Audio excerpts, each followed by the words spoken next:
Olá, olá, camaradas. Boa noite. Muito obrigada a todo mundo que está aqui no terceiro seminário de Crítica do Direito e Subjetividade Jurídica. É uma parceria que a gente está fazendo, já está na nossa terceira edição, todo ano é um sucesso. Então, muito obrigada a todos vocês por estarem aqui. Quero dar um recadinho rápido para vocês, de que a editora Boitempo está participando da Festa do Livros da USP. Então, temos vários dos nossos livros com desconto de até 50% na versão online e também com 50% na versão presencial. Então, daqui a pouco eu vou colocar o link aqui para vocês acompanharem. Tem títulos do Alisson disponíveis também, então aproveitem a oportunidade. Mas não quero me alongar, então vou deixar aqui já a mediadora, a Thaís. Fique à vontade. Muito obrigada por estar aqui. Uma boa atividade para todo mundo. Olá, boa noite a todos e todas. É uma grande alegria estar aqui hoje à noite. Eu gostaria de agradecer primeiramente a Boitempo pelo terceiro ano de parceria na realização deste terceiro seminário Crítica do Direito e Subjetividade Jurídica, cujo tema é Ideologia e Pós-Fordismo. O seminário é organizado pelo grupo de pesquisa de nome Homólogo, coordenado pelo professor Alisson Mascaro, que é o nosso palestrante da noite, na Faculdade de Direito da Universidade de São Paulo, Largo de São Francisco. O grupo de pesquisa foi fundado em 2016 e que foi e é um locus de formação teórica e pesquisa acadêmica no campo do direito e marxismo. Então, eu gostaria de aproveitar também para agradecer alguns pesquisadores que participaram ativamente em todos esses anos na construção deste grupo de pesquisa, dentre eles a Juliana Paula Magalhães, o Walter Andrade, o Pedro Davogli, hoje doutores que contribuíram com a formação e a pesquisa de muitos orientandos e integrantes do grupo que vieram depois, ao Rômulo Cassi e demais orientandos do professor Alisson e também, claro, os integrantes do grupo de pesquisa que fazem com que tudo isso seja possível. E eu gostaria também de agradecer a todos aqueles que estão participando da organização.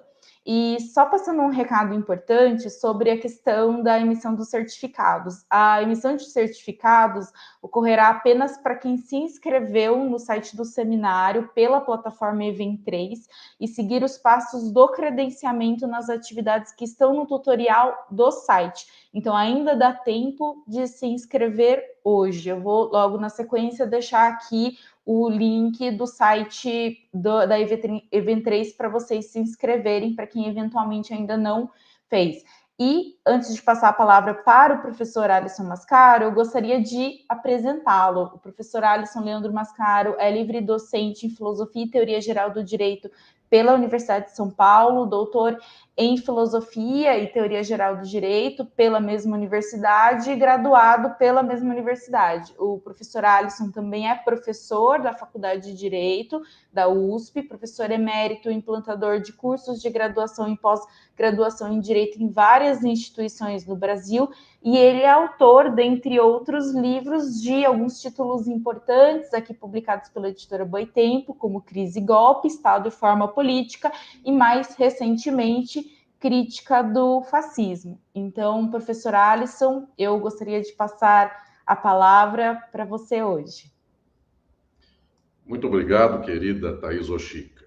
Que emoção enorme neste momento abrir este terceiro seminário internacional do grupo de pesquisa Crítica do Direito e Subjetividade Jurídica, que lidero na Faculdade de Direito da USP, o tradicional Largo de São Francisco.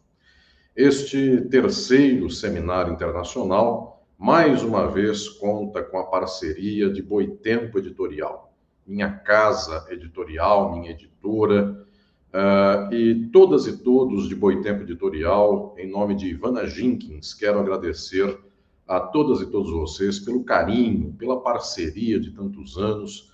E para nós, neste grupo de pesquisa da USP, esta tem sido uma trajetória de muito sucesso. Já neste terceiro evento, neste terceiro seminário, nós transmitimos pelo nosso grupo de pesquisa estas atividades do Seminário Internacional e a TV Boitempo também transmite estas mesmas atividades, então fazemos aqui uma rede entre o grupo de pesquisa da USP e a Boitempo para a transmissão a todo o público do Brasil e do exterior deste evento tão especial, tão relevante a todas e todos nós.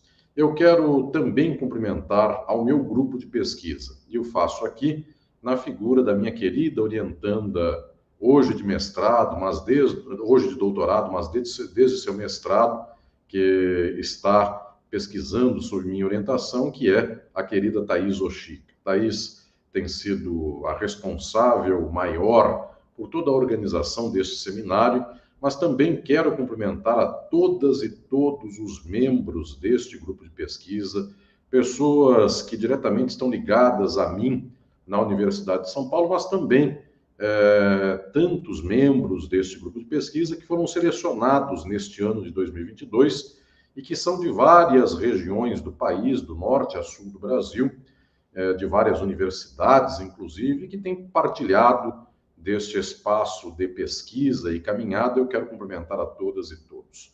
Cumprimento também a quem liderou este trabalho no ano de 2021, me orientando, Pedro Davoglio, meu querido professor doutor Pedro Davoglio, que me acompanha há muitos anos nessa trajetória e que cuidou mais diretamente das atividades do ano de 2021, agora neste ano de 2022, minha querida professora Thaís Oshika tem feito isso. E antes do querido Pedro Davoglio, também contei com a participação de tantas e tantos outros professores que colaboraram com este grupo de pesquisa, como o professor Walter Andrade, e, em primeiro lugar, fundando estas atividades do grupo de pesquisa, a professora Juliana Paula Magalhães. Então, professora Juliana Magalhães, professor Walter, professor Pedro Davoglio, que alegria ver esta semente gerando frutos aqui no grupo de pesquisa e ver esta nova geração de pesquisadores que estou orientando aqui na USP e que tem fornecido tanta energia, tanta boa energia para a caminhada de reflexão teórica e de pesquisa. E, eventualmente, você que me acompanha nesta noite e que está sabendo agora do grupo de pesquisa, ou então que fica sabendo, inclusive, a respeito do seu funcionamento, no ano que vem, ano de 2023, haverá uma seleção pública, uma espécie de vestibular nacional para as interessadas e os interessados em participar do grupo de pesquisa. Isso será anunciado em edital no começo do ano, então nas minhas redes sociais, que são também cuidadas pelos meus orientandos e orientandas de pós-graduação, por lá será anunciado no ano que vem a seleção do próximo ano e, eventualmente, vocês poderão ser selecionados, participarem das provas, trabalharem, então, nestas pesquisas sob minha liderança e minha orientação no ano de 2023. Também no ano de 2023, nós faremos o seminário internacional correspondente às pesquisas deste ano corrente de 2022. Então, tudo que estamos desenvolvendo neste ano será objeto de um seminário no ano que vem, e teremos esta parceria, mais uma vez, do grupo de pesquisa com o Boitempo Editorial. Bem como neste ano de 2022, este seminário que ora se inicia é o seminário que corresponde às atividades do ano de 2022, as pesquisas que por lá liderei e organizei com meus alunos e alunas, e então os debates deste ano revelam aqui a frutificação, a maturação de todo este escopo de pesquisas que foram desenvolvidas no ano de 2022 e que foram concluídas no ano de 2021 e que foram concluídas agora no ano de 2022. Pois bem, senhoras e senhores, é uma alegria recebê-las e recebê-los neste espaço no qual fazemos esta reflexão e damos a público para o Brasil e para o exterior este conjunto de pesquisas e atividades à Universidade de São Paulo. Como universidade pública, faço questão de fazer com que os frutos deste trabalho de pesquisa acadêmica, de pesquisa científica, possam ser aqui oferecidos para todas e todos que queiram acompanhá-los. Portanto, para mim é uma especial emoção agora iniciar este trajeto do terceiro Seminário Internacional do Grupo de Pesquisa. Lembrando também, quero aqui já dizer, que amanhã, sexta-feira e sábado, nós teremos várias mesas que trarão pesquisadores e pesquisadoras, meus orientandos e minhas orientandas de pós-graduação, mestrado e doutorado, e que trabalharão com muitas pesquisas e reflexões em torno dos temas propostos neste seminário deste corrente ano. Também teremos participações internacionais especiais, como a da professora Beatriz Hyland, da Argentina, do professor Carlos Rivera Lugo, de Porto Rico e do México. Então teremos uma pleiade de intelectuais de alto calibre para fazermos aqui um grande espaço de reflexão, um grande fórum de pensamento a respeito da sociabilidade contemporânea.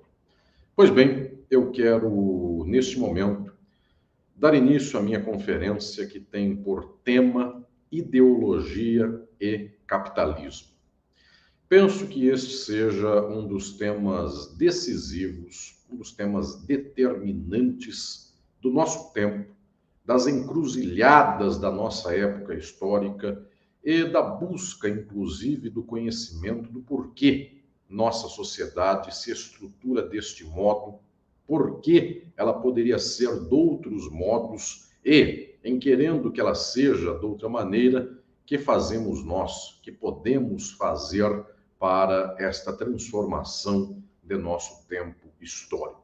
Um dos plexos decisivos do modo pelo qual somos o que somos hoje está na ideologia, nesta estruturação do nosso arcabouço de pensamento, de raciocínio no mundo e sobre o mundo, de nossos valores, de nossas afeições, de nossos desejos, de nossas repressões. Entender a constituição da ideologia é fundamental para a atualidade. E mais que isso, entendermos nós que a ideologia não brota do céu como se fosse um capricho. Nós não pensamos o que pensamos apenas porque quisemos que isto acontecesse. Nós vivemos numa sociabilidade determinada historicamente. Nossa sociedade é determinada pelo modo econômico pelo qual se dá a produção da própria vida social. Este modo de produção é capitalista e, portanto, existe uma relação inexorável entre ideologia e capitalismo. Avançar neste sentido é talvez a chave do entendimento científico para compreendermos o nosso tempo, como ele se dá, suas contradições, suas crises, seus problemas e os potenciais de transformação social. O primeiro aspecto que quero aqui desenvolver com as senhoras e os senhores diz respeito à própria natureza do que vem a ser ideologia. E eu quero aqui, logo de pronto, logo de início, lhes dizer que, via de regra, toma-se ideologia por uma acepção vulgar, mesmo errada. Por todo o mundo, as pessoas usam, de quando em quando, a palavra ideologia. E a usam em acepções, em conotações e potencialidades que são mesmo errôneas. Muitas e muitos dizem que a ideologia é a opinião de qualquer um. Então, a pessoa tem uma certa ideia, esta seria a sua ideologia. Então, as pessoas dizem assim: fulano de tal tem uma ideologia de direita, outro fulano tem uma ideologia de esquerda. Alguns têm uma ideologia cristã, outros teriam uma ideologia ateia, agnóstica, o que quer que seja. Esta acepção eu a chamaria de acepção vulgar a respeito de ideologia, ou então de acepção não científica sobre o termo. E o que vem a ser esta acepção não científica? Ela revela aqui que ideologia seria uma espécie de visão ou de bandeira de mundo que as pessoas têm, portam. Até aqui, nós até poderíamos imaginar que ela pudesse ter algum fundo de verdade. No entanto, não tem fundo de verdade se nós tomarmos ideologia nesta sua compreensão de que seja uma bandeira que portamos. Porque se nós tomamos ideologia assim, isto nos revelaria que nós temos uma bandeira ideológica hoje e amanhã poderíamos ter outra. Basta querermos, basta trocarmos de camisa. Então, alguém pensa o mundo a partir dos valores de uma religião, poderia trocar esses valores pelos valores de outra religião. Algumas pessoas pensam o mundo a partir de um lado da política, poderiam trocar para o outro lado. Esta acepção de ideologia, eu volto a dizer, é banal. Ainda que não seja totalmente errônea nos seus termos imediatos, ela revela aqui, inclusive, as suas limitações, os seus impasses, porque ela toca apenas um problema muito marginal a respeito da questão da ideologia, do fenômeno da ideologia. Se nós tomamos ideologia como a bandeira que empunhamos, a camisa que vestimos, nós estamos tratando de uma questão lateral, periférica, pontual. Nós não estamos tratando da questão decisiva, apreensível pela mais alta ciência. Quando alguém diz assim, direita ou esquerda, quando alguém diz crente ou ateu, estas posições são bandeiras, no caso de direita e esquerda, bandeiras da política, bandeiras da economia. No caso de crente e ateu, bandeiras no campo da religião, no campo das crenças, mesmo no campo da filosofia. Estas ditas bandeiras, elas sim podem ser mudadas, elas podem ser trocadas. É possível que alguém que tenha um certo horizonte de mundo de esquerda seja bombardeado por informações de direita e troque esta sua bandeira de mundo, tanto quanto alguém que tem uma bandeira de mundo de direita, se pronuncia nas redes sociais, na internet como sendo de direita, eventualmente tendo acesso ou então sendo exposto a ideias de esquerda, ela possa trocar de bandeira e tornar-se de esquerda, bem como um crente tornar-se ateu ou um ateu tornar-se crente. Tudo isso é possível. Isto que nós dizemos que é a roupa que vestimos das ideias, do nosso horizonte de mundo, isto que se chama vulgarmente de ideologia, não é a ideologia na sua acepção científica e profunda. Não é disso que tratamos. Então, nos meus livros, nas minhas obras, eu tenho proposto também nas minhas reflexões públicas, nas minhas palestras, nas minhas aulas, no grupo de pesquisa, eu tenho proposto por todos esses anos que nós tenhamos 2 graus, 2 horizontes de acepção sobre ideologia. Se quiserem dizer direita e esquerda, crente e ateu, isto é a ideologia com I minúsculo. Isto é um assunto de menor importância. Porque esta ideologia, que hoje temos de um jeito e amanhã, porque queremos, trocamos por outra, eu posso chamá-la, e eu a chamo de ideologia com I minúsculo. Isto quer dizer uma ideia que eu empunho como bandeira e que posso trocar por outra. Esta ideia, sim, ela é intercambiável, ela está à disposição do cotidiano da gente. E dependendo de quem bombardeia mais, nós vamos mais a uma ideia do que outra. Então, esta ideologia com I maiúsculo, eu quero propor às senhoras e aos senhores que ela existe, permeando toda a estrutura social, toda a subjetividade, e esta ideologia, ela deveria ser mais corretamente pensada, mais bem pensada, no plural. Esta ideologia com I minúsculo, na verdade, é composta de ideologias, no plural. Direita, esquerda, e alguém vai lembrar, tem direita, esquerda e centro. E se eu for mais sofisticado, centro-esquerda, centro-direita, e alguém há de dizer extrema-esquerda, extrema-direita. Ou seja, aquilo que seria uma vestimenta ideológica, uma bandeira, na verdade são múltiplas. Crente, mas crente a partir de uma leitura monoteísta, a partir de um livro sagrado. Crente a partir de visões de mundo politeístas. Ateu, mas ateu por uma dada razão, ateu por outra dada razão. Então são ideologias que nos vestem, que revelam o imediato de nossa posição de mundo. Elas são múltiplas, elas são variáveis. E as pessoas se estapeiam no dia a dia, peleiam no cotidiano, brigam constantemente, exatamente por causa destas variadas ideologias, no plural com I minúsculo. Então alguém diz, sou de direita, lutarei para convencer as pessoas a se tornarem de direita e não de esquerda, ou vice-versa. Creio que a religião correta é a minha, converterei o outro. Evangelização, conversão, missão e tantas outras derivações que há deste fato de que tenho eu uma ideologia e gostaria que o outro tivesse a minha.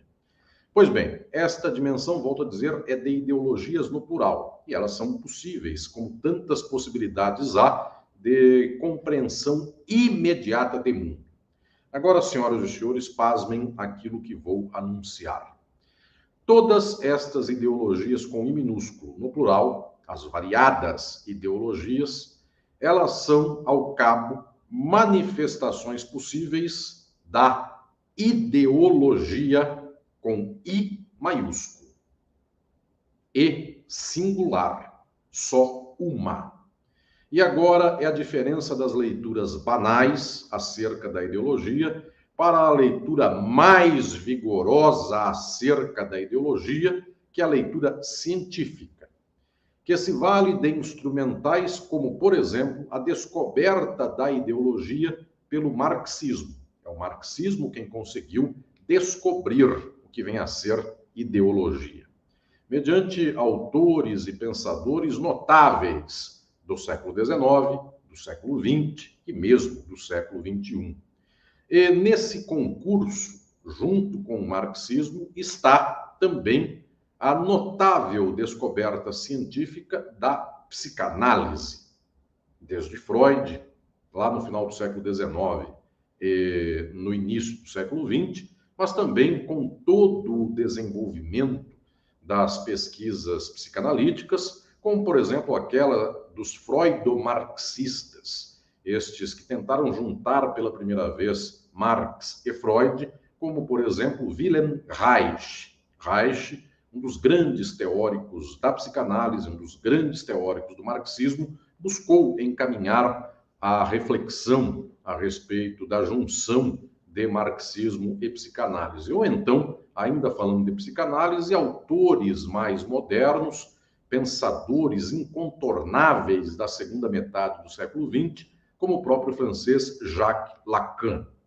Então, de Freud a Lacan, passando por uma série de pensadores como Reich, mas não se esgotando neles, chegando a pensadores da atualidade, nós temos uma grande escola que permitiu desenvolver cientificamente o conceito de ideologia. Sendo que no marxismo nós tivemos um salto espetacular de conhecimento a respeito da ideologia, com aquele que foi o mais importante filósofo marxista da segunda metade do século XX, o francês Louis Althusser, que é o pensador incontornável para descobrir cientificamente o que vem a ser a ideologia e a sua relação intrínseca com o capitalismo. Se pode dizer, inclusive, que Althusser é o ponto de virada, é o ponto alto, mais alto que a ciência já pôde ter a respeito da própria ideologia. Em livros como Ideologia e Aparelhos Ideológicos de Estado, livro da década de 70, 1970, Althusser lega uma contribuição incontornável para o marxismo contemporâneo. Althusser, que inclusive tinha por grande amigo da trajetória de vida intelectual e universitária o próprio Jacques Lacan. Ambos tinham um grau de afeição e amizade e mesmo de atividade acadêmica conjunta nos mesmos espaços universitários da França, em Paris. Pois bem, então existe todo um conjunto de pensamentos sobre a ideologia que agora se diferencia desta leitura vulgar sobre a ideologia. Volto a dizer, a leitura vulgar é a que reconhece ideologias no plural com I minúsculo. Direita, esquerda, centro, e liberais, intervencionistas, reacionários, progressistas, desenvolvimentistas, revolucionários. Todas estas são posições de ideologias no plural e ideologias com I minúsculo. Cada qual porta a sua e pode trocar por outra. A grande descoberta do marxismo e da psicanálise é que todas elas são manifestações possíveis da ideologia, no singular e com I maiúsculo. Porque toda a sociabilidade capitalista é estruturada, é constituída por uma só ideologia, exatamente a ideologia do capital. Se o capital estrutura as relações sociais de nossa organização de vida e de mundo, se o modo de produção capitalista nos determina, este modo de produção organiza também o arcabouço geral das nossas reflexões, das nossas estratégias, dos nossos cálculos, de tal sorte que 100% das pessoas que vivem sob o modo de produção capitalista, este conjunto todo de sujeitos é constituído pela ideologia do capital. Então, a ideologia que nos constitui de modo determinante é uma só. Por isso ela está no singular.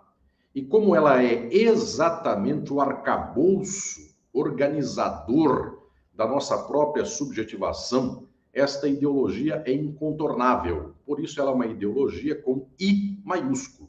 Ela não pode ser trocada. Ela não é uma bandeira que se empunha ou se joga fora. Ela não é uma camiseta que se põe ou se tira. Muito pelo contrário, ela é o elemento organizador de nossa subjetividade.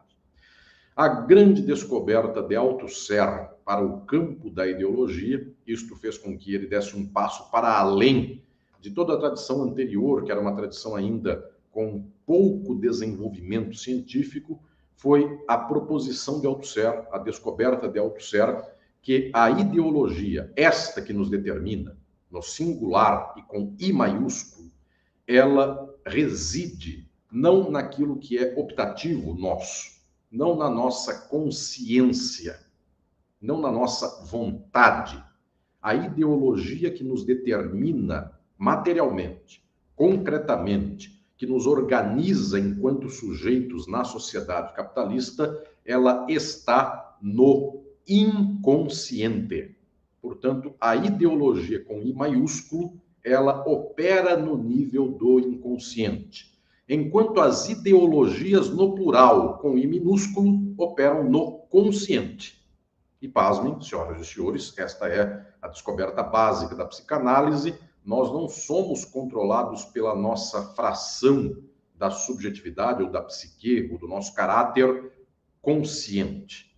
Nós somos controlados, nós somos constituídos decisivamente pelo nosso inconsciente. Como se fosse aqui um iceberg. Aquilo que nós vemos para cima do mar é um pedaço só do iceberg. A geleira inteira está para baixo e nós não vemos.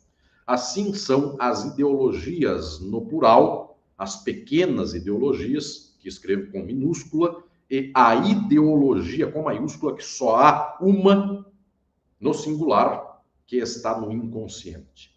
Por isso, direita e esquerda, agora me entenderão as senhoras e os senhores, direita e esquerda são manifestações possíveis de bandeiras políticas, de leituras teóricas, leituras filosóficas, de ciências sociais, de vários campos possíveis, mas leituras e posicionamentos de mundo e bandeiras empunhadas, as mais variadas, que remanescem todas elas a ideologia do capital.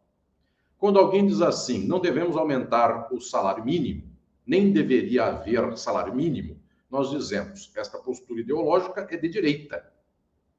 Quando alguém diz assim, devemos aumentar o salário mínimo, sim, chamamos a esta ideologia de esquerda. Pois bem, ambas são ideologias distintas, no plural, portanto, e ambas são aquilo que eu chamo de ideologias com I minúsculo, porque eu posso ter uma ou outra, posso brigar em favor de uma contra a outra. E observem, senhoras e senhores, no entanto, ambas estão lutando por questões que envolvem o salário mínimo, se ele deve existir ou não deve existir. O que está naturalizado na base destas duas ideologias, a de direita e a de esquerda? está naturalizado que seres humanos ganham salário. E, portanto, a exploração de um ser humano por outro, mediante o troco da exploração na forma de salário, isso é possível. A briga que se faz, então, é a briga de saber se nós devemos aumentar o salário ou diminuir o salário, mas que haja um ser humano assalariado, explorado economicamente por outro, isto está naturalizado. Esta condição da classe trabalhadora como classe explorada, portanto, na forma assalariada, esta condição é a ideologia com I maiúsculo, que só tem uma, é invariável. Ela se apresenta na sociabilidade capitalista do mesmo modo para todos, está no nosso inconsciente. O que está no consciente, no plural, de menos importância, é sabermos nós se, na condição de assalariados, nós aumentamos o salário ou diminuímos o salário. Esta é a diferença do que se chama de esquerda e direita. Portanto, a diferença de esquerda e direita, isto que para muita gente é a decisiva batalha ideológica, ela é de menos importância naquilo que estrutura a própria organização da sociedade, em face daquela ideologia com I maiúsculo, que é uma só, que permeia a todas e todos na sociedade capitalista, e nós nem sequer sabemos que ela se apresenta a nós. Porque alguém que diz assim, eu defendo a classe trabalhadora, eu me ponho em favor da classe trabalhadora, o imediato do consciente desta pessoa manifesta que ela é defensora do aumento salarial. Mas não ocorre essa pessoa, quase sempre não ocorre no seu cotidiano, que a luta não deveria ser para aumentar o salário mínimo. A luta deveria ser para que não houvesse assalariado, para que a classe trabalhadora não fosse mais explorada mediante salário. Mas esta dimensão da ideologia já opera num nível muito mais profundo, muito mais enraizado, que está em nosso inconsciente. É a dimensão pela qual a ideologia é o arcabouço constitutivo das relações sociais capitalistas. Nós não colocamos em xeque o capitalismo, nós colocamos em xeque manifestações do capitalismo. Então, é muito frequente que no Brasil, na América Latina, mesmo na Europa, eventualmente também por certas frações dos Estados Unidos, por todo o mundo, haja pessoas que digam assim, eu sou contra a ideologia neoliberal. Isso é frequente que se veja, inclusive, no campo progressista, no campo crítico, no campo das ditas esquerdas. Pois bem, esta ideologia contra o neoliberalismo, ela opera a ideologia com I minúsculo no plural. É contra a ideologia neoliberal, opõe a ela uma ideologia intervencionista, neodesenvolvimentista, de bem-estar social, não importa o quê, mas opôs uma ideologia à outra. O que ocorre é que o neoliberalismo tem por base, por lastro, o capitalismo. E opor-se ao capitalismo, in totum, todo ele, contra todo ele, opor-se ao capitalismo é opor-se à ideologia com I maiúsculo. E, via de regra, nós não alcançamos esta dimensão da estruturação da nossa subjetividade, que apresenta para nós a ideologia como I maiúsculo. Esta descoberta decisiva de Althusser é a descoberta mais alta que o marxismo e toda a ciência já fez sobre o funcionamento da própria ideologia.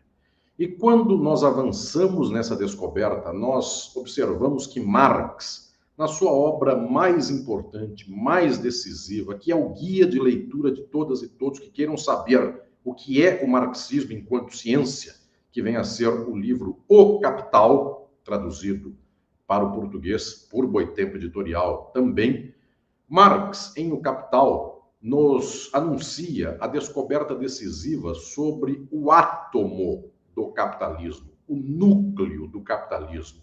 O capitalismo é organizado a partir de uma imensa coleção de mercadorias. Tudo no capitalismo toma forma social de mercadoria. Isto quer dizer, todas as coisas que temos chegam nas nossas mãos porque compramos. Portanto, as coisas são mercadoria. Ninguém me deu uma caneta porque disse assim, professor Alisson precisa escrever, então, ao homem que tem uma escrita importante, devemos lhe dar a caneta e a tinta e o papel para que escreva. Se quis escrever num papel, comprei o papel e comprei a tinta, comprei a caneta. Isso com qualquer coisa de qualquer pessoa na vida. Isso quero dizer, não se dá casa para alguém porque alguém precisa de casa. Não se dá comida para alguém porque alguém tem fome.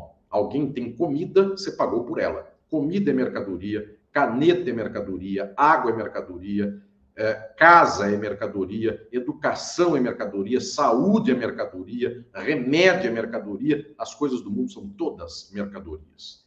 A mercadoria, sua forma social, descobriu Marx em O Capital, ela é o átomo do capitalismo. Pois bem, a ideologia com I maiúsculo, que está no nosso inconsciente, esta ideologia, ela é organizada de tal modo que, para nós, o mundo inteiro é mercadoria. A ideologia, então, é o processo a partir do qual nós entendemos o mundo, sendo o mundo uma imensa coleção de mercadorias. Se assim o é, se o mundo é uma imensa coleção de mercadorias, agora as ideologias com I minúsculo, as várias, no plural. Alguém dirá assim, eu gostaria que então o pobre tivesse mais dinheiro para comprar mais mercadorias. Essa pessoa se apresenta como de esquerda, progressista. E alguém de direita dirá, eu tenho dó do empresário que tem que pagar salário para o trabalhador. Eu gostaria que o salário fosse diminuído. Sou neoliberal. Então, eu gostaria que não houvesse aumento salarial e, pelo contrário, houvesse o rebaixamento das condições salariais da classe trabalhadora. E essa pessoa pode complementar dizendo, é porque com isto despeitar-se-á o instinto animal do empresário, ele abrirá muitos empregos e chegará ao progresso, enfim, besteiras como essas que frequentemente são ditas por neoliberais. Todas estas dimensões, no entanto, têm uma base. Elas estão respaldadas em uma base que é única e é incontornável. É a ideologia com I maiúsculo. As coisas do mundo são mercadoria. E contra estas coisas que são mercadorias, via de regra, nós não nos levantamos. Nossa luta não se dá, porque esta luta contra o mundo sendo mercadoria, ela é revolucionária.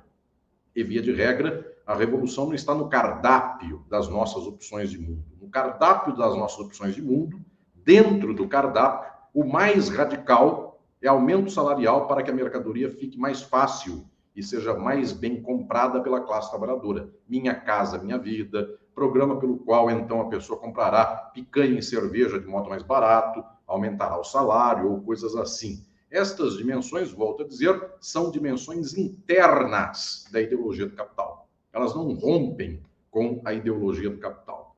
Por isso, uma série de teóricos e teóricas do marxismo descobriram que a nossa constituição de subjetividade é totalmente perpassada pela ideologia do capital, pela ideologia da mercadoria. Esta série de pensadores está, por exemplo, em Althusser, mas também está no que de melhor a escola de Frankfurt descobriu. Pensadores como Theodor Adorno e Max Horkheimer, mesmo Wilhelm Reich, mesmo Herbert Marcuse, são todos pensadores que perceberam e descobriram que nossa sociedade é permeada pela mercadoria, todo o nosso pensamento é um pensamento que se organiza em torno da forma mercadoria, de tal sorte que a nossa razão, dirá a escola de Frankfurt, ela não é uma razão libertadora, emancipadora e crítica. A nossa razão é uma razão técnica, instrumental. Nós operamos as mercadorias. Então, um engenheiro constrói casa e a casa é uma mercadoria. E o engenheiro vende a casa, recebe daí um lucro.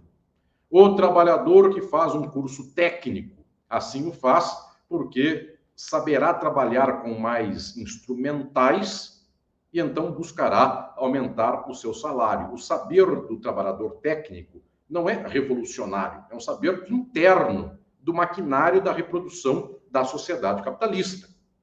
De tal sorte que este saber técnico e instrumental, ele não leva aqui a transformação social. Por isso, Adorno e Horkheimer, em momentos relevantes da sua obra intelectual, eles fazem aqui uma espécie de dialética do iluminismo, do movimento do esclarecimento burguês ou da razão burguesa, e vão dizer que esta razão não está levando à emancipação humana. Pelo contrário, está trazendo cálculo econômico mercantil para todas as coisas. É como se a vida de toda pessoa fosse uma planilha de Excel.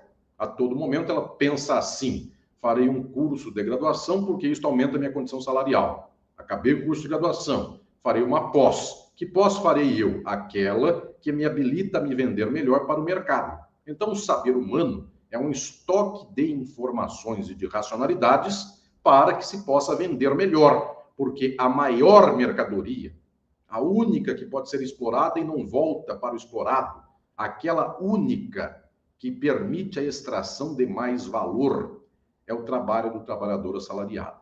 Então, quando o trabalhador pensa na sua condição para que ele possa se vender melhor, exatamente aqui está a ideologia do capital, sob travestida de uma forma ideológica de minúsculo, uma forma menor, que é dizer: com educação eu melhorarei a minha condição econômica, com educação eu melhorarei, eu azeitarei a máquina da reprodução do capital, terei curso técnico, poderei estar habilitado, serei habilitado a manejar uma ferramenta tecnológica tal e qual, uma máquina, um computador ou quaisquer coisas deste nível. Senhoras e senhores, o que estou lhes dizendo é que a ideologia com I maiúsculo e uma só, ela perpassa a todas e a todos. E não é uma questão de burrice ou inteligência das pessoas.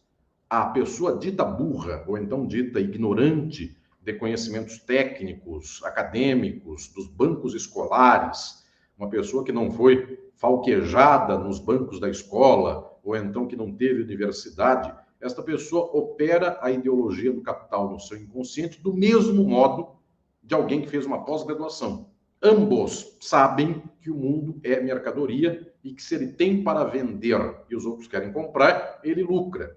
Se os outros não querem comprar, ele perde o lucro. Este cálculo mental tanto pode ser feito por uma pessoa analfabeta quanto por uma pessoa pós-graduada, porque a lei que rege a compra e venda do trabalho de alguém eventualmente analfabeto é a mesma lei que rege a compra e venda de trabalho de alguém que tenha pós-graduação. Do engenheiro ao faxineiro, todos sabem que seu trabalho assalariado é um trabalho explorado pelo capital. Portanto, se alguém tem aqui dimensão que pode eventualmente valorizar o seu salário, assim fará. O que estou dizendo então, senhoras e senhores, é que existe uma ideologia como núcleo decisivo da nossa subjetivação. E este núcleo agora nos interessa, porque as ideologias no plural, estas variadas, com I minúsculo, elas são objeto do nosso debate do cotidiano. Como convencer uma pessoa que crê num tal partido a trocar de partido? Como sensibilizar alguém para uma posição tal e qual? Como poder entrar no nível das afecções, dos afetos das pessoas e sensibilizar alguém para não defender a tortura, para não defender a morte do povo originário, para que não seja racista, machista, homofóbico, xenófobo. Estas dimensões das lutas imediatas, elas são a nossa vida cotidiana e mesmo a disputa cotidiana que também há entre pessoas que estão por aí na internet, nas redes sociais, pessoas que digladiam no cotidiano por posições como direita e esquerda, crentes e ateus, ou dimensões outras mais. A disputa que quase ninguém opera, o saber que quase ninguém alcança, é este da ideologia no singular, a ideologia com I maiúsculo, porque esta ideologia ela é de tal modo constitutiva de nós que nós nem percebemos que ela existe. Por isso eu volto a dizer aqui, ela é naturalizada em nós. Que tudo seja mercadoria, parece que nós nem sequer podemos pensar que um mundo que não seja mercantil fosse possível. De tal sorte que o que está aqui bloqueado é a possibilidade de que haja outro modo de produção que não seja o capitalista. A ideologia com I maiúsculo, uma só, ela bloqueia a possibilidade do socialismo. Por isso, via de regra, o socialismo não é anunciado. Se ele é anunciado, ele é tirado daquilo que ele é efetivamente e reduzido a uma espécie de piada ou uma espécie de fantasia que é a sua transformação e a sua redução a uma ideologia com I minúsculo. Portanto, as pessoas dizem que socialismo é o aumento do salário, socialismo é o piso salarial de alguém, é o salário mínimo. E só para constar aqui, porque daqui a alguns anos, se alguém veja este meu vídeo, não vai entender a piada, uns 2 ou 3 anos diziam que João Dória, um ex-governador de São Paulo, era comunista porque deu vacinas. Então, isso só para dizer que parece ridículo para nós, soa como ridículo. E efetivamente o que houve aqui, quando se utiliza socialismo, nós não usamos aquilo que seja efetivamente a transformação das condições materiais das relações de produção. Nós ressignificamos isso, tornamos socialismo uma palavra cuja acepção é menor, é quase ridícula, é quase banal, e dizemos: socialista é aquele que defende a vacina. Socialista é aquele que defende a intervenção do Estado, e socialista, pelo contrário, é o que luta pela transformação das relações de produção de tal sorte que o Estado, que é uma forma do capital, eu explico isso no meu livro Estado e Forma Política, publicado também por Boitempo Editorial. O Estado é uma forma do capital. A transformação do modo de produção é o fim do Estado, é a extinção do Estado, é a tomada do poder direto, livre pela classe trabalhadora. E quando nós dizemos que o socialismo é uma lei que o Estado impôs, nós fazemos uma fantasia, nós fazemos aqui uma ficção daquilo que o socialismo não é, e passamos a brigar por um assunto lateral, que não tem rastro a ver com uma transformação do modo de produção. Então, estou lhes dizendo que a ideologia com I maiúsculo é tão determinante que até aquilo que pudesse se opor a ela, na prática, não se anuncia como oposição. Na prática, se anuncia como uma coisa menor. Nós colocamos a oposição à ideologia com I maiúsculo no nível das ideologias com I minúsculo. Então, o socialismo é uma bandeira de I minúsculo e não aquele horizonte que visa a transformação do horizonte que nos constitui no inconsciente, que é o horizonte do modo de produção. De tal sorte que, volto a dizer, socialismo parece ser, pela boca da direita, uma piada, porque ele não é alguma coisa próxima do que seja a posição política do ex-governador de São Paulo, João Dória. Então, sabemos nós que não tem nenhuma relação de uma coisa com a outra. Mas, pasmem, senhoras e senhores, isto é uma redução ao ridículo de algo que poderia ser posto no nível de contraposição à ideologia com I maiúsculo, nós transformamos em I minúsculo, feito pela direita, mas a esquerda opera o mesmo, porque também a esquerda pensa que socialismo é a possibilidade de fazer com que o Estado nos dê mais direitos. De tal sorte que a esquerda também, ao seu modo, tira o socialismo do combate ideológico à ideologia do capital, que só tem uma ideologia, esta é a constitutiva, e passa para o nível de dizer: sou favorável a mais leis, a mais direitos, ou então alguém vai dizer: sou favorável a menos direitos. O socialismo não é correspondente a lutas jurídicas. Engels e Kautsky têm um livro chamado O Socialismo Jurídico, cuja tradução para o português também é de Boitempo Editorial, prefácio do professor Márcio Naves e texto de apresentação meu, e neste texto se vê por lá que não há aqui uma transição ao socialismo como se fosse a administração do direito de um lado para o outro. Pachucanes, o mais brilhante pensador do direito de toda a história, ele nos ensina: o direito, enquanto forma, é uma manifestação da ideologia do capital.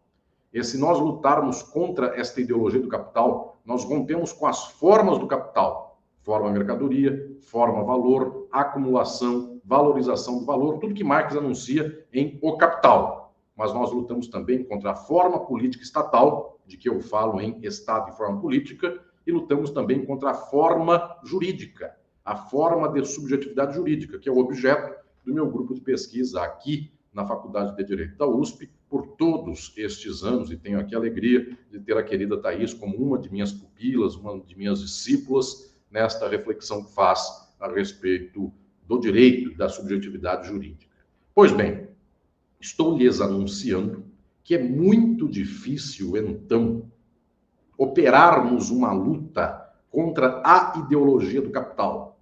Mais fácil, mais recorrente, mais frequente é fazermos as lutas contra as ideologias, sendo que todas elas, ao cabo, são ideologias do capital. Mesmo a intervencionista, mesmo a desenvolvimentista, mesmo a de bem-estar social. Elas não são a superação do modo de produção. Elas são modulações internas na reprodução do modo de produção. Portanto, o que passa por esquerda no mundo, Partido Democrata nos Estados Unidos, a esquerda liberal do Brasil, a esquerda liberal da América Latina, ou então essas pessoas que creem que o socialismo é apenas a industrialização, é apenas o reforço da condição econômica do Estado, tudo isto é a ideologia do capital. Ou quem pensa que o socialismo é um Estado forte, o socialismo é o fim da forma Estado, porque é o fim da forma mercadoria, é o fim da forma valor. Tudo isto é um conjunto de ideologias do capital. Apenas algumas delas são da fração que se imagina contra o capital, mas não é. Portanto, o estado de bem-estar social é tão capitalista quanto o estado neoliberal. Sabendo que um, inclusive, esgarça mais as condições da classe trabalhadora, mas o outro, que não esgarça tanto, mantém o trabalhador sem o acesso aos meios de produção.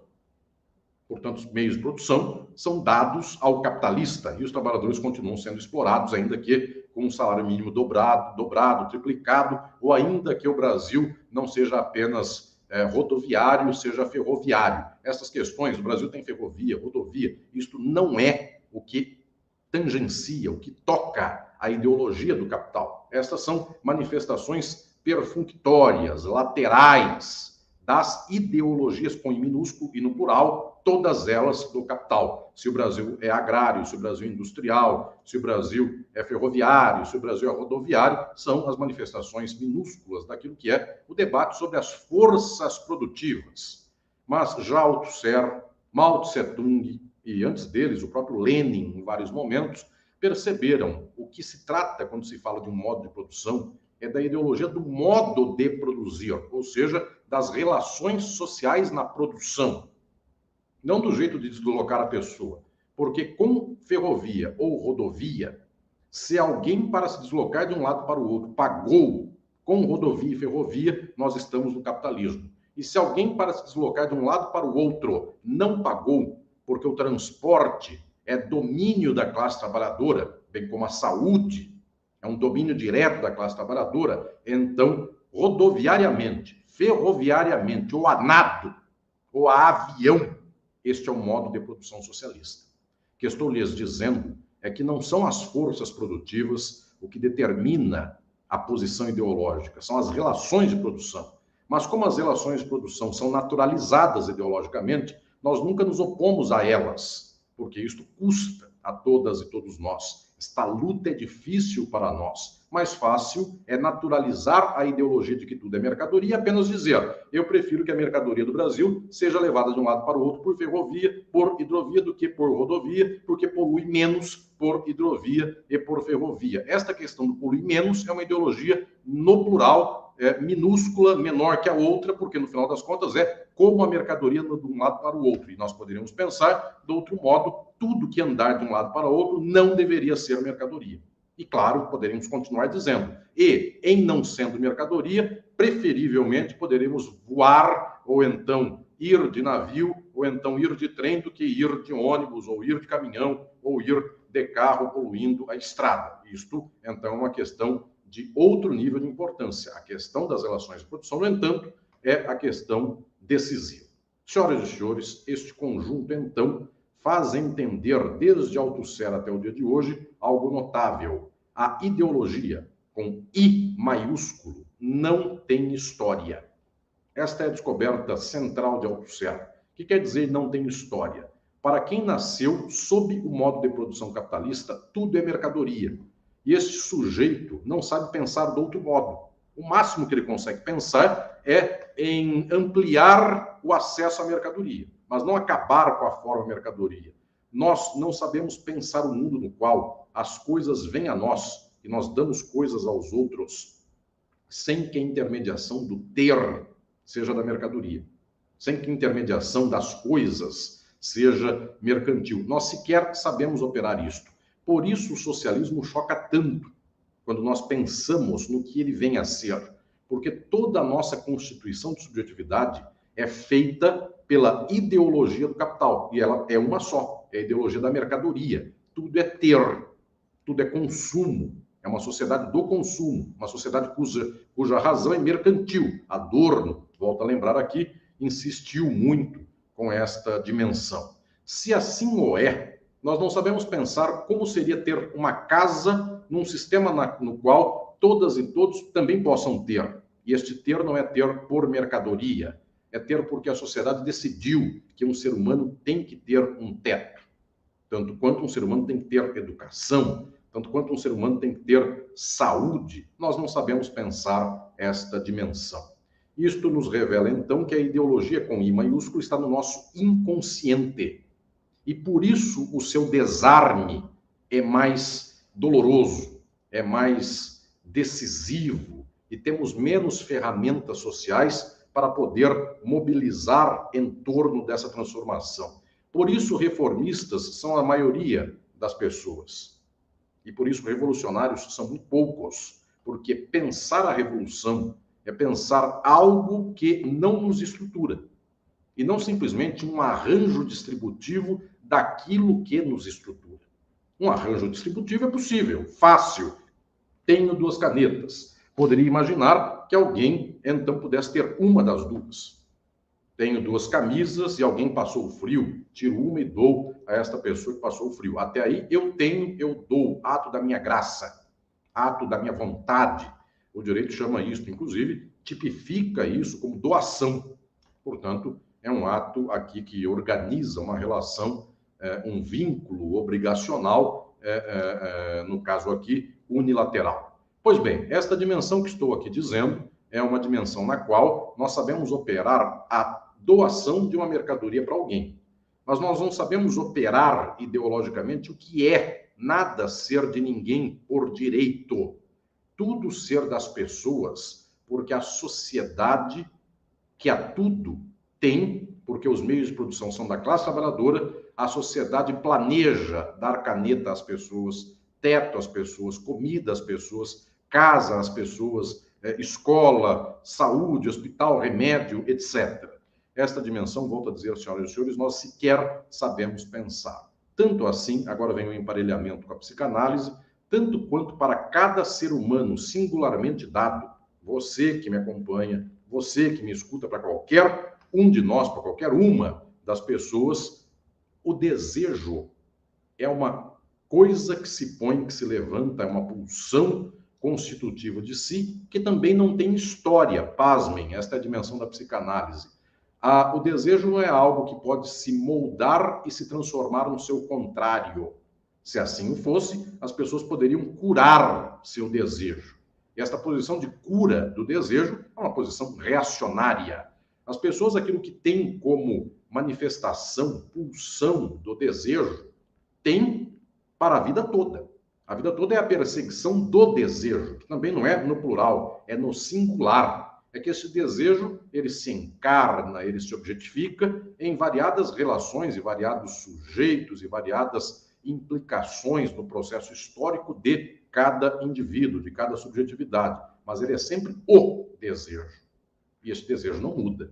Portanto, é sempre a perseguição de alguma coisa latente e constitutiva do inconsciente de alguém, daquela pulsão originária advinda do id, no inconsciente. O que estou lhes dizendo, senhoras e senhores, é que tanto quanto só há o desejo, só há a ideologia. Não há 2 desejos, nem há 2 ideologias. As ideologias, no plural, são as manifestações imediatas da ideologia única, bem como os desejos, ditos variados, desejo de comer no restaurante caro, desejo de possuir o amor da melhor mulher, ou algo assim. Todos esses desejos, no plural, são manifestações situacionais, circunstanciais do desejo.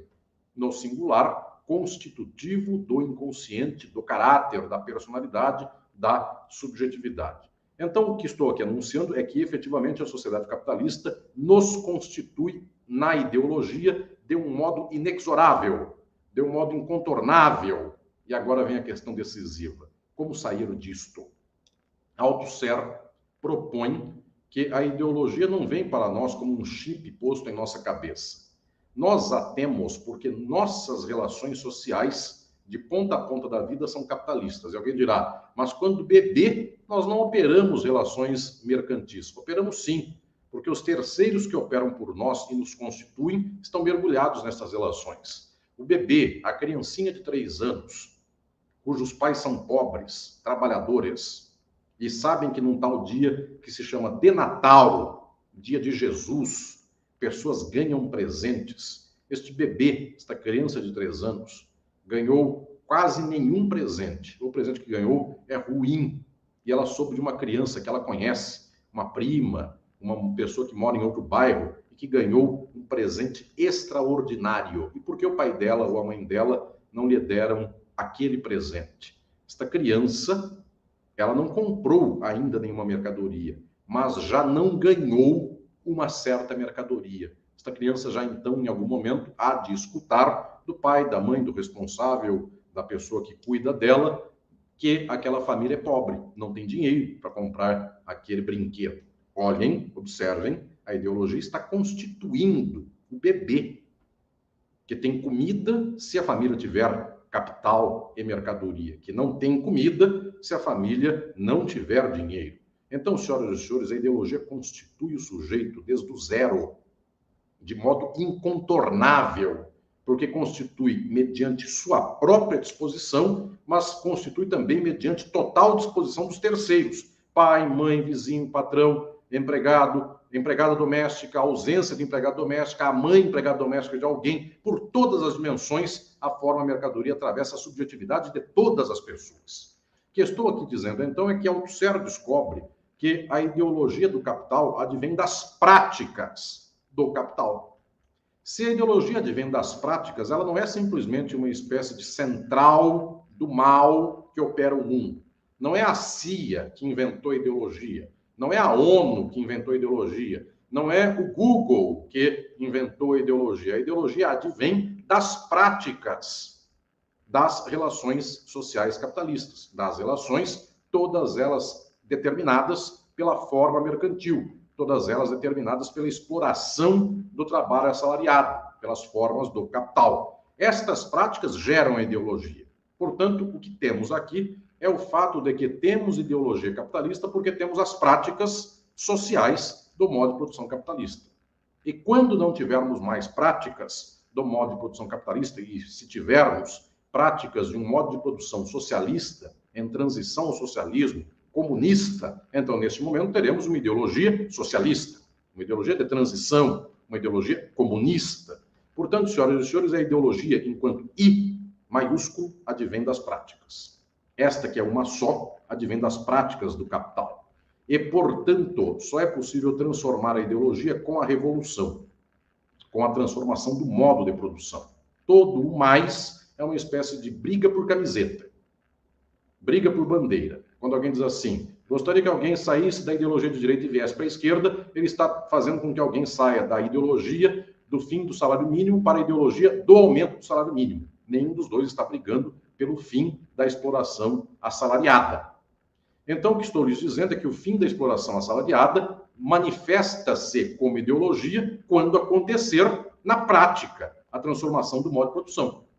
A ideologia de que cada ser humano não deve ser pensado enquanto mercadoria e enquanto coisa, ela se arraigará em nós, no nosso inconsciente, quando não formos mais coisas, quando nossas ações e nosso trabalho não for tomado como mercadoria. Então, nesse sentido, dá-se aqui uma transformação das nossas práticas. Em se transformando nossas práticas materiais, também o arcabouço que nos constitui ideologicamente deste I maiúsculo se transforma. Senhoras e senhores, então aqui está a questão decisiva. Enquanto não formos revolucionários, não temos meio de enfrentar a ideologia do capital. Agora, até aqui, também observamos que a única possibilidade de luta ideológica é a luta de transformação do modo de produção. Toda luta por remendar o modo de produção é a luta das ideologias, no plural, das ideologias com I minúsculo, estas aqui não alcançam a ideologia do capital. Pois bem, Althusser dá mais uma contribuição, inclusive, ao nosso tempo, e a partir daí tantas e tantos autores, como Zizek, que é um althuseriano, que é uma espécie de discípulo das ideias do Althusser. Tanta gente nos dias de hoje desenvolveu no mundo, nas últimas décadas, e tem desenvolvido até agora.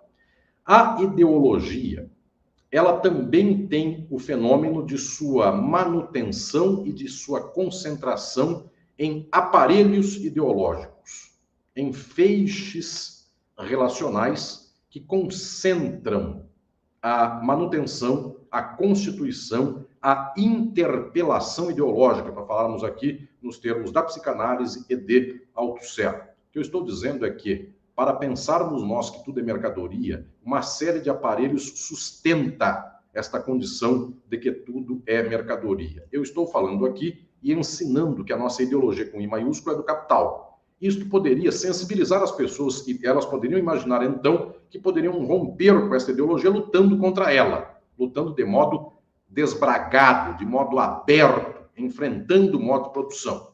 Muito bem, esta ideia, no entanto, não passa para todas as pessoas do mundo. Passa aqui para aquelas e aqueles que estejam acompanhando esta live ou que depois daqui escutem o que estou dizendo mediante uma rede social. Mas observem, o que vai para a maioria esmagadora das pessoas são redes sociais cujo algoritmo ensina o contrário. A televisão, a rádio, o jornal, a imprensa tradicional, a nova imprensa, as redes controladas pelo algoritmo dos Estados Unidos, tudo isto são aparelhos ideológicos que sustentam a ideologia. Além disso, a família. Porque o pai e a mãe ensinam para a criança de 3 anos. Você não tem o brinquedo que tem o vizinho porque nós somos pobres. Mas somos honrados, somos de Deus. Ou seja, quem tem a mercadoria tem, quem não tem é explorado. E vive sem a mercadoria. Esta ideologia é sustentada na família. A família é um aparelho ideológico. A escola é outro, porque vai dizer assim, você é pobre, filho de pobre, faça curso técnico. De repente você aumenta o seu salário. Não vai fazer humanidades, belas artes, filosofia, porque isso não enche barriga. O que adianta saber o mundo do mundo se você não paga as suas contas? A vida é pagar boletos, como diz a esquerda liberal. Então, senhoras e senhores, o que estou aqui falando é que, efetivamente, a dimensão organizadora de nós é da prática material. Só que esta prática, ela também é enfeixada mediante uma série de aparelhos.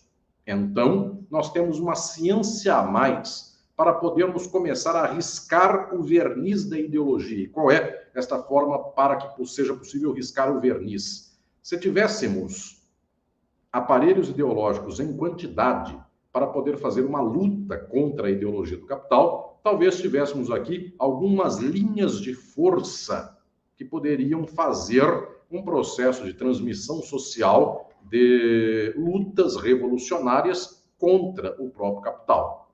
Via de regra, nós não temos isso. E via de regra, as esquerdas do mundo, que são liberais, são, portanto, do capital, elas não constituem aparelhos ideológicos contra o capital. Dou o exemplo de Boitempo Editorial, que publica Marx. Não é frequente que as esquerdas pensem em publicações contra o modo de produção. Nós pensamos em publicações que ajustam uma certa questão interna do modo de produção. Então, reformas, então, esparadrapos na condição do tecido social, mas nunca o enfrentamento do modo de produção. O marxismo é sempre uma fronteira quase nunca cultivada no nível dos aparelhos ideológicos. Senhoras e senhores, esta dimensão do aparelho, no entanto, ela não revela a nós que o aparelho, ele por conta própria, mude o mundo. Porque também os aparelhos, por mais que possa haver aqui aparelhos que demonstrem, que desnudem a ideologia do capital, estes aparelhos, no final das contas, também estão intermediados pela forma mercadoria. Isto quero dizer, também se pagam, também devem pagar para que existam. Então, também publicar livros demanda pagar uma gráfica, pagar trabalhadoras e trabalhadores. Então, entendam, sempre também a luta dos aparelhos é uma luta eivada de contradições, atravessada pelas formas do capital, de tal sorte que, embora se possa tomar uma alça inicial na luta dos aparelhos ideológicos, deve-se investir de modo muito pleno na transformação da sociabilidade, do modo de produção, porque nós rompemos apenas com a ideologia do capital, rompendo com o capital. É virtualmente impossível rompermos nós primeiro, apenas no nível ideológico, porque os aparelhos nos permitiram isso e depois rompermos o modo de produção. Este processo se faz de modo concomitante. É verdade que, com duas pernas, aparelhagem ideológica e relações de produção, nós temos aqui um passo para lá, outro para cá, mas eventualmente nós vamos avançando em uma dimensão ou em outra, mas o que não dá para fazer é imaginarmos nós que ganharemos uma ideologia socialista e então o mundo capitalista um dia será destruído pela ideologia. A destruição das relações de produção capitalistas se dá pelas relações transformadas, pelas relações revolucionadas, que, via de regra, depois acarretarão uma ideologia transformada. Então, efetivamente, esta dimensão nos revela aqui que é necessário virtualmente até mesmo uma espécie de processo ideológico de vanguarda, porque no mundo que pensa, que se organiza e que se valora pelo capital, sair disto é uma espécie de enfrentamento das condições sociais, muitas vezes sem querer ou sem o entendimento de boa parte da nossa gente sobre o que se passa. Por isso, via de regra, nas sociedades capitalistas, a ideologia de 100% das pessoas é capitalista. Por isso que a piada de dizer é pobre, mas é de direita, não é piada. É triste, mas esta é uma verdade. Numa sociedade capitalista, a ideologia do pobre e do rico é capitalista. Sendo que o capitalismo é lido, é tomado nas ideologias, no plural, dessas de minúsculo, como sendo de direita. Então, se a sociedade é capitalista, todas e todos são de direita. Não só o pobre é de direita, o rico é de direita. Numa sociedade que é patriarcal, machista, todas e todos são machistas. E, claro, ser de direita para o pobre é em seu desfavor, para o rico é em seu favor. Ser machista para a mulher é em seu desfavor, para o homem é em seu favor. Não estou dizendo que a ideologia que permeia todas e todos tenha igual proveito para todos e todos. Muito pelo contrário. Aqui está a dimensão de classe, aqui está a dimensão de gênero, aqui está a dimensão, inclusive, da exploração, da dominação, das opressões. Portanto, é em desfavor de alguém e em favor de alguém. Por isso, a sociedade é uma sociedade de exploração, uma sociedade do conflito. Senhoras e senhores, estou lhes anunciando que a ideologia é um plexo central do nosso tempo. No entanto, Althusser, Deleuze, Zizek e tantos outros, a minha pesquisa que desenvolvo na USP e que publico nos meus livros, encaminha uma série de reflexões nesse sentido. Nós sabemos também que a ideologia do capital ela não é apenas uma espécie de moral que vem a dizer a nós, faça isto. Ela é também uma ideologia do desejo. A ideologia opera no inconsciente como opera o desejo. E, portanto, estruturar o desejo do capital, do ter, da distinção de classe, da hierarquia pelo consumo, isto é o bombardeio decisivo do capital.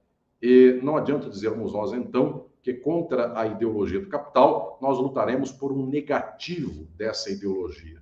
A descoberta decisiva daquilo que eu chamo de novo marxismo. Quem quiser saber o que vem a ser este novo marxismo, é o marxismo dos últimos 50 anos, Althusser, Balibar, Deleuze, Zizek e tantos outros, e tantas outras mais, Roswitha Scholz, para falarmos de alguns nomes fundamentais dos nossos tempos. Esta descoberta do novo marxismo, que está no meu livro Filosofia do Direito, capítulo 15, por lá vocês encontram esta explicação e esta sistematização de quais são as teorias do novo marxismo, todas elas são unânimes em dizer: não adianta lutarmos pela negatividade contra uma positividade.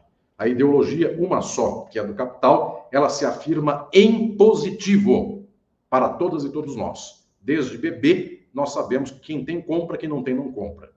Quem tem explora o trabalho do outro, quem não tem é explorado pelo outro. Isto é uma afirmação bombardeada a todo momento, é uma positividade que estrutura, que constitui a nossa subjetividade. Contra isto, não adianta dar a negatividade. Qual é a negatividade? Olhem, nós somos aqui estruturados pelo capital e somos explorados pelo capital. O não de uma positividade não gera a transformação social. Aquilo que Althusser descobre, que Balibar descobre, que Deleuze descobre, que Zizek descobre, e tantos descobriram, e tem feito até os dias de hoje. Volto a dizer, recomendo a leitura do capítulo 15 do meu livro Filosofia do Direito. Por lá eu explico tudo isto. Esta dimensão, senhoras e senhores, ela expõe a nós algo fundamental contra o positivo do capital, que é o desejo do ter. Temos que ter não o negativo disto, mas temos que ter outro positivo. um desejo ainda maior. Então, não é desejo de um lado e repressão desse desejo.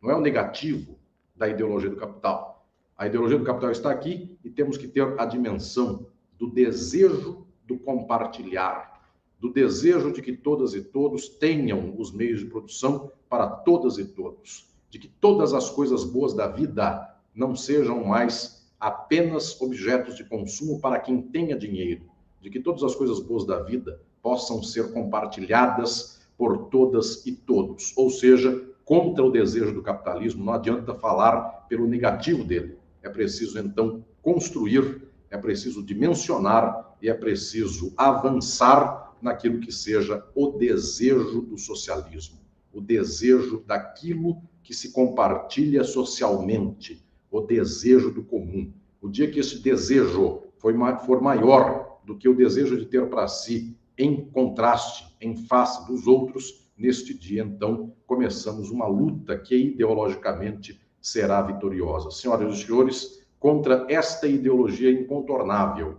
que para nós parece eterna, porque para cada um é o desejo do capital, contra esta ideologia de I maiúsculo, que nós saibamos levantar um desejo de algo ainda maior, que nós saibamos dizer que o capitalismo nos põe ainda numa condição de exploração da maioria pela minoria, e nós desejamos a libertação de todas e todos, e o compartilhar do mundo por todas e todos. Então desejamos mais alto, desejamos com máxima vontade, e este desejo um dia muda as relações sociais, muda o modo de produção, e neste dia teremos outra ideologia, uma ideologia pela qual todas e todos nós contribuímos com o mundo, de acordo com a nossa capacidade, e todas e todos nós recebemos do mundo de acordo com a nossa necessidade. Muito obrigado. Muito obrigada, professora Alisson, pela brilhante exposição, como sempre. Eu reuni algumas perguntas em blocos, reformulando essas perguntas de modo a contemplar todas elas. Então, são 2 blocos, né, de 2 temas. Então, apenas situando para mostrar como é que eu fiz essa reformulação. Então, o professor Alisson nos apresentou o conceito de ideologia para além da sua concepção vulgar. Então, certamente a ideologia, de algum modo, perpassa pelo discurso, mas não é o discurso na sua imediatez. Ela é antes constituída pelo conjunto de práticas e de formas sociais capitalistas, portanto, um processo que se passa às costas e a nível do inconsciente dos sujeitos que são interpelados, e nessa interpelação são constituídos enquanto sujeitos.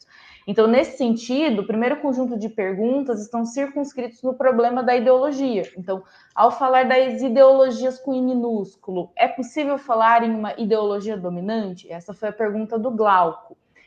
A segunda é como e se o tema da ideologia aparece nas obras tardias do Althusser, e essa foi a pergunta do Simão, e qual é o papel da ideologia na transição, que é um ponto que apareceu em diversas perguntas, dentre eles a do João Correia.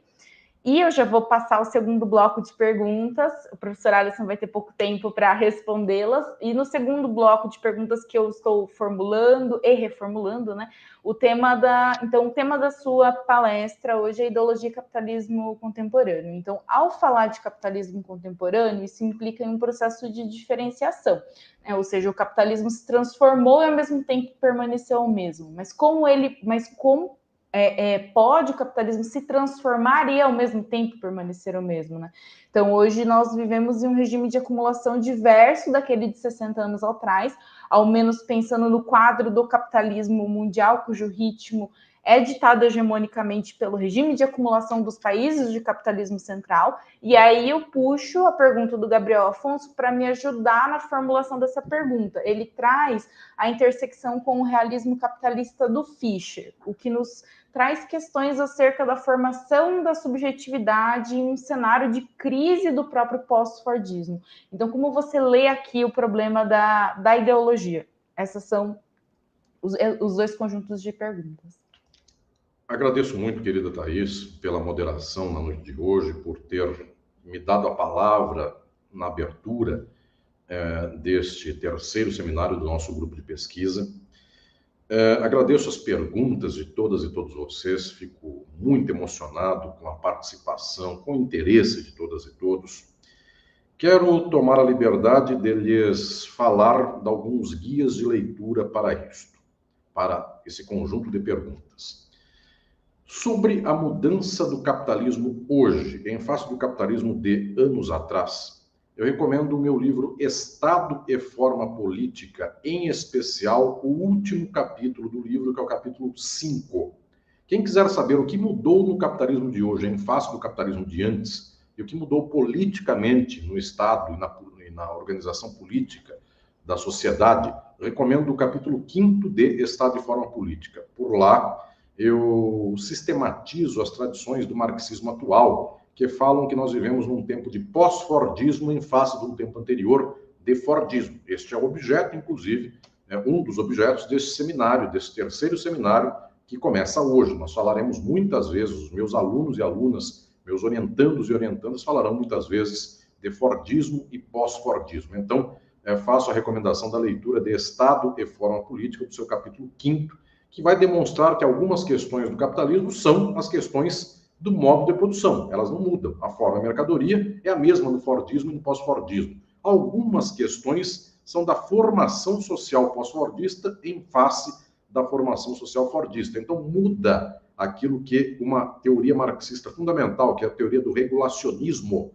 chama de termos médios, mas não mudam os termos gerais. E isto impacta, então, a ideologia em termos médios. Mas a ideologia, em termos gerais, ela se mantém a mesma, tanto no capitalismo fordista quanto no pós-fordista. Muda o termo médio apenas nesse sentido ideológico, a pessoa passa a ser mais diretamente crente de que ela é uma gestora da sua vida, como se a sua vida fosse uma empresa. Ela acorda, aprende uma língua, que é o inglês, para poder também se vender no mercado, faz pós-graduação, ela nasce, vive para ter um bom currículo, para poder se vender, e se ela não tem uma rede social boa na qual ela apareça de sucesso, ninguém contrata o serviço dela. Isto é uma espécie de condição do pós-fordismo, mas o fordismo, que tem outra condição, não era muito diferente disso. Apenas o modo de expor que era um bom produto a ser vendido não era com rede social, era eventualmente dizer que ele é o operário padrão, é o bom operário que acorda de manhã, enfim, sou eu um feliz operário que vou pegar o bonde de São Januário e vou trabalhar, como dizia o velho samba do Rio de Janeiro. Mudou só isto, então, o termo médio, mas o termo geral se mantém igual. Meu guia de leitura, portanto, para todas e todos nesse sentido, é o Estado e Forma Política. E sobre as ideologias e a ideologia do capital, eu tomo a liberdade de recomendar também o Filosofia do Direito, meu livro Filosofia do Direito, editora Atlas, capítulo 15. E o capítulo 15 inteiro, porque eu discuto por lá alguns teóricos menos avançados do marxismo que não operam numa linha ou então na descoberta científica de que haja apenas a ideologia. Eles creem apenas nestas ideologias várias no plural, então não operam o grande nível da ideologia, e eventualmente o mais conhecido desses pensadores que trabalham no plano da ideologia no plural, minúscula, venha a ser Antônio Gramsci, que então fala de uma ideia dominante, como foi a pergunta aí formulada. Uma ideia dominante é uma dos vários conjuntos de ideologias, no plural, estas no I minúsculo, uma ganha da outra num certo tempo histórico. Então, a neoliberal anda ganhando da de bem-estar social nos dias de hoje. Mas a preocupação, se for só disto, nós estamos tirando de um lado e colocando do outro, ambos da mesma ideologia. A pergunta decisiva nossa é a ideologia do capital, como vencê-la. Então, eu tomo a liberdade de recomendar o Filosofia do Direito, capítulo 15, para isto. E tomo a liberdade também de dizer, no caso concreto, como desarma isso, eu tomo a liberdade de indicar duas leituras minhas também, dois textos meus, um deles que mostra o que aconteceu com o caso do Brasil, como é que as ideologias e a ideologia operaram no caso do Brasil, é o livro Crise e Golpe, publicado por Boitempo Editorial, sendo que, inclusive, neste livro eu tenho uma carta sobre o socialismo, carta que dediquei à minha orientanda de mestrado ao tempo, que foi candidata a presidente da República, Luciana Genro, e esta carta sobre o socialismo, lá eu falo, inclusive, o que temos a fazer no combate ideológico na luta ideológica. Então, recomendo Crise e Golpe, o capítulo 10º também do livro, A Carta sobre o Socialismo. Na própria Boitempo, no blog da Boitempo, há uma carta sobre os centros socialistas, que dediquei ao deputado Glauber Braga, que sonhou junto comigo esta caminhada de fazer centros socialistas para o destravamento desta luta ideológica decisiva em relação às massas. Vocês podem encontrar por lá. Portanto, recomendo isso e recomendo para vermos, não no caso do Brasil, mas no caso histórico, de como se gestou uma margem ideológica extrema das sociedades capitalistas, o próprio Crítica do Fascismo, que está sendo lançado nestas semanas, e que, portanto, é uma leitura que demonstra aqui como pensarmos as estruturas das ideologias dentro da ideologia do capital. Então, recomendo também a vocês. Houve uma pergunta sobre o que pensa Althusser, o Althusser da última produção dele, o dito Althusser tardio, que é o Althusser que descobriu, inclusive, o chamado materialismo aleatório, que ele pensa sobre ideologia. Eu tomo, então, também a liberdade de recomendar aqui o livro meu, Althusser e o Materialismo Aleatório, que é escrito junto com o filósofo italiano Vittorio Morfino,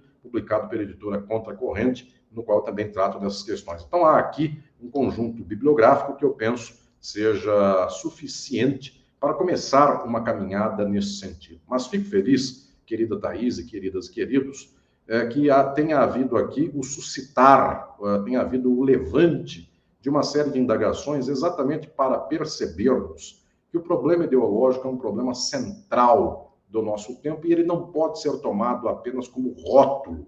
Aquilo que está no nível da vontade ainda não é a ideologia. Se eu conseguir, pela consciência, tirar alguém de um lado e colocar do outro lado, via de regra, o que eu fiz foi trocar uma das ideologias com I minúsculo por outra. Mas eu ainda não ataquei a ideologia com I maiúsculo, porque ela opera no nível do modo de produção. Então, se quisermos transformar ideologicamente a sociedade, temos que transformar a sociedade. E esta coragem para que assim o façamos, ela só tem um lastro para garanti-la e para sustentá-la: o desejo de transformarmos esta mesma sociedade. Obrigado.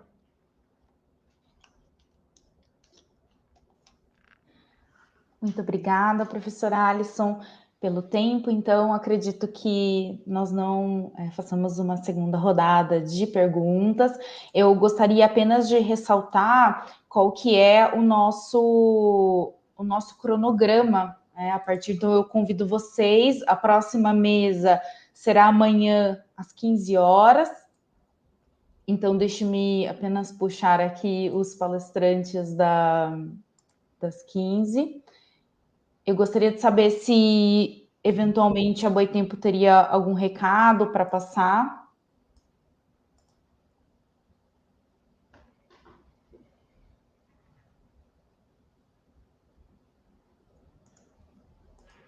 Um minutinho.